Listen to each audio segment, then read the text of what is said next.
Hello UPSC aspirants and welcome back to the Incognito UPSC aspirant 007 channel. So we are doing October month magazine. We have started with the polity and governance section. So today we'll start with the news in shorts. The first topic is Governor and Council of Minister. So why this topic in news? Recently, Kerala governor threatened to remove the minister from their post.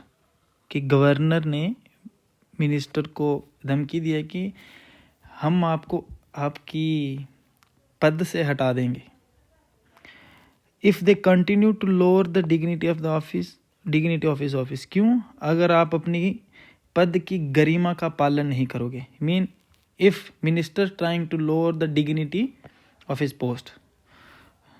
तो concerned article कौन सा इसके related? Article 164 of the constitution provides that chief minister shall be appointed by the governor. हाँ, ये article 164 में है कि chief minister को अपॉइंट कौन करता है? Governor. And the other minister shall be appointed by the governor on aid and advice of chief minister. मतलब चीफ मिनिस्टर को अपॉइंट करेगा गवर्नर, लेकिन चीफ मिनिस्टर की जो काउंसिल होगी, एक कैबिनेट होता है ना, उसके कैबिनेट के जो मेंबर्स होंगे उनको कौन अपॉइंट करेगा? गवर्नर अपॉइंट करेगा. लेकिन किसकी एड एंड एडवाइस में? ये इनके नाम भेजेगा गवर्नर को कि इनको मैं इस पद के लिए अपॉइंट करना चाहता हूँ. Additionally CM and the minister shall hold office during the pleasure of governor. Mean जब तक गवर्नर चाहेगा तब तक सीएम और मिनिस्टर अपने ऑफिस में रहेंगे. और प्रेसिडेंट के लिए क्या चीज़ यहाँ पे होती है? इम्पीचमेंट.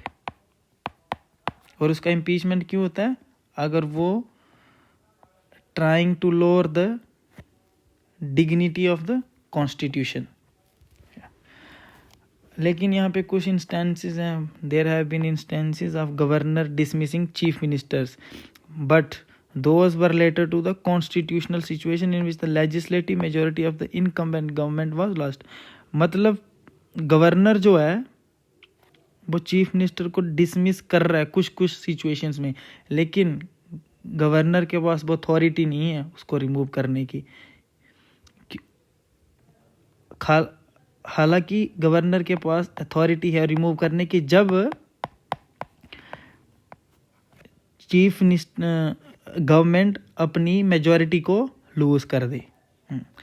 तो इसके लिए बहुत सारे केसेस हैं. एक केस है महावीर प्रसाद वर्सेस प्रफुल्ला चंद्र 1969. तो क्या बोला उसमें? The governor's pleasure under article 164 clause 1 is subjected to 164 clause 2. 164 clause 1 क्या है? कि chief minister shall be appointed by the governor. और 164 क्या है? कि council of minister is collectively responsible to the legislative assembly. तो इसमें यह बताया कि जो गवर्नर की इच्छा के अंदर ही उसकी विल के तक ही अंडर आर्टिकल 164 क्लॉज 1 में कि चीफ मिनिस्टर को अपॉइंट कौन करेगा? गवर्नर. लेकिन council of minister to completely responsible है लेजिस्लेटिव असेंबली के लिए. Thus the withdrawal of the governor's pleasure must coincide with the withdrawal of the support of the government by assembly. तो इसका क्या मतलब हुआ कि अगर गवर्नर का जो प्लेजर है कि मतलब गवर्नर की इच्छा वो किसके इक्विवेलेंट हुई कि गवर्नमेंट का सपोर्ट ख़त्म हो गया है.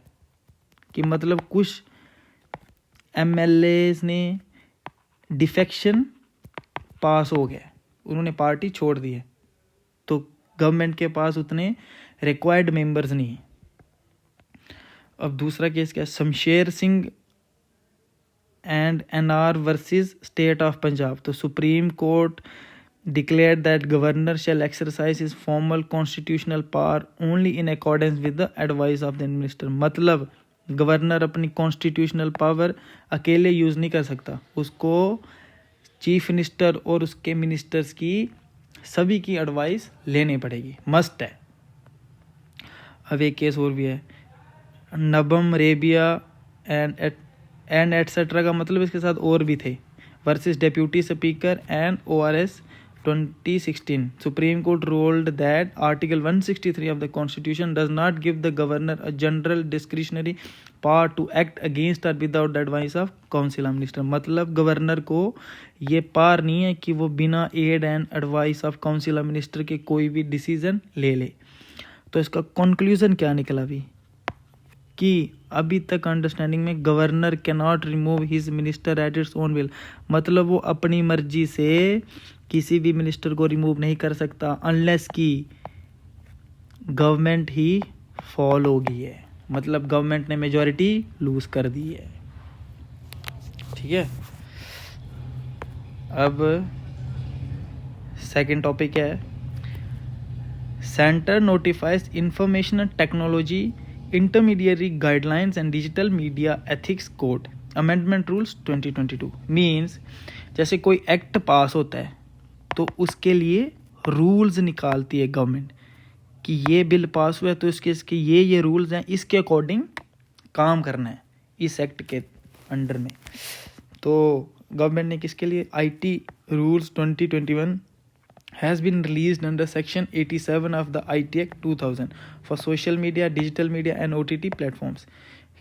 की प्रोविजंस क्या हैं कि ग्रीवियंस एपिलेट कमेटी बनाई है, the central government shell establish 1 or more grievance appellate committees with in 3 months, मतलब गवर्नमेंट और बनाएगी 3 महीने के अंदर अंदर। फिर दूसरा क्या है, ईच ग्रीवियंस अप्रेजल कमेटी, इसका मेंबर कौन होगा, एक चेयरमैन होगा एंड 2 होल टाइम मेंबर, उनको कौन अपॉइंट करेगा, सेंट्रल गवर्नमेंट। अच्छा, इसका मेन रीज़न क्या है, ये ग्रीवियंस अप्रेजल कमेटी बना क्यों रहे हैं? जैसे मैं आपको एक एग्जांपल के साथ बताता हूँ। सपोज ट्विटर है जैसे एक एप्लीकेशन, तो वहाँ पे किसी इंडिविजुअल ने ट्वीट किया है, अभी वो ट्वीट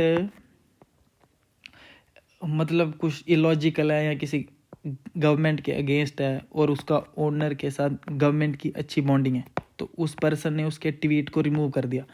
तो ये तो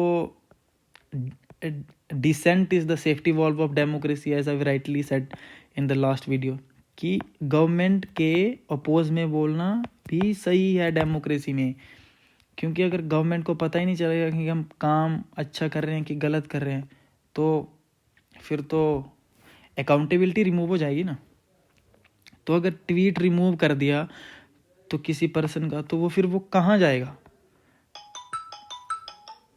अगर किसी पर्सन के ट्वीट को रिमूव कर दिया तो वो ग्रीवियंस अप्रेजल कमेटी में पहले रिपोर्ट करेगा, उसके बाद अगर नहीं सॉरी फर्स्ट वो ट्विटर का जो ग्रीवियंस रीएड्रेसल मैकेनिज्म होगा वहाँ रिपोर्ट करेगा ट्विटर के, उसके बाद वो ग्रीवियंस अप्रेजल कमेटी जो गवर्नमेंट ने बनाई है उसके पास रहेगा, उसके पास जाएगा। तो grievance appraisal committee will hear appeals by social media users against decision of grievance officers appointed by the intermediary. अब डिस्प्यूट रेजोल्यूशन मैकेनिज्म, तो ये किसके लिए है? जो ऑनलाइन डिस्प्यूट्स है, जैसे मैंने अभी आपको example the, that is digital modes of entire appeal process, मतलब फाइल कैसे करना है ग्रीवियंस, तो ऑनलाइन मोड में सब फाइल करना है। फिर इंटरमीडियरी है कि मतलब जो दोनों के डिस्प्यूट को सॉल्व करवाएगा। Intermediaries can develop and implement appropriate safeguards to prevent misuse of grievance redressal mechanism, मतलब इसका मिस यूज़ ना करे कोई। तो टाइम बाउंड मैनर में भी उसको रिस्पॉन्स में मिलना चाहिए। The company will required to acknowledge complaint from users within 24 hours and resolve them within 15 days or 72 hours in case of information take down request। मतलब कि 24 आवर्स के अंदर अंदर उसकी एप्लीकेशन को एक्नॉलेज कर देना है और 15 दिन या 72 घंटे 15 दिन से पहले पहले उसको रिजॉल्व भी कर देना है। और अगर वो ज़्यादा रिक्वेस्ट कर रहा है तो 72 आवर्स के अंदर अंदर उसको रिजॉल्व करो। कंसर्न क्या है? गवर्नमेंट का कंट्रोल ज़्यादा आ गया, और अगर गवर्नमेंट का कंट्रोल ज़्यादा आ गया तो कोई भी गवर्नमेंट के अगेंस्ट में कुछ बोलेगा, उसके ट्वीट को रिमूव कर देंगे। तो रिमूव करने के लिए ये बनाई है, लेकिन कोई भी कुछ ऐसे बोल नहीं सकता। Can act as effective tool to curb government criticism and dissent. मतलब कर्ब का मतलब होता है रोकना या दबाना।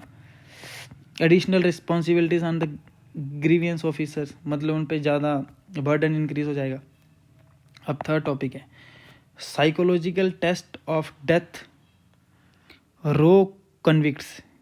मीनिंग कि किसी बंदे की अगर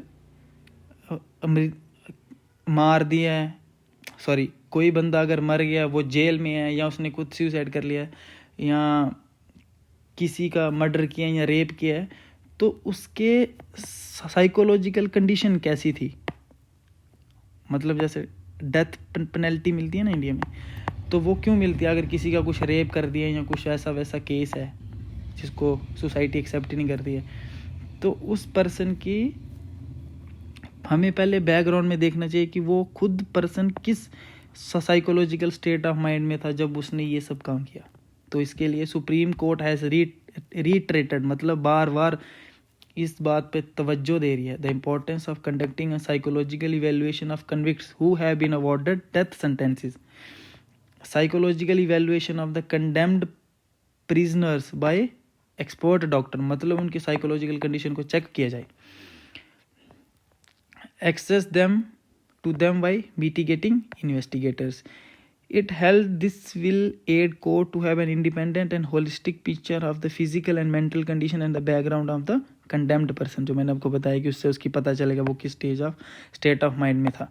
डेथ पेनल्टी और capital punishment is execution of an offender sentence to death after conviction in the court of law for a criminal offence. मतलब किसी पर्सन को मार दिया, रेप, डेथ, ये सब केसेस के लिए डेथ पेनल्टी दी जाती है। अब ये डेथ पेनल्टी को पार्डन कौन कर सकता है, मतलब माफ़ कौन कर सकता है?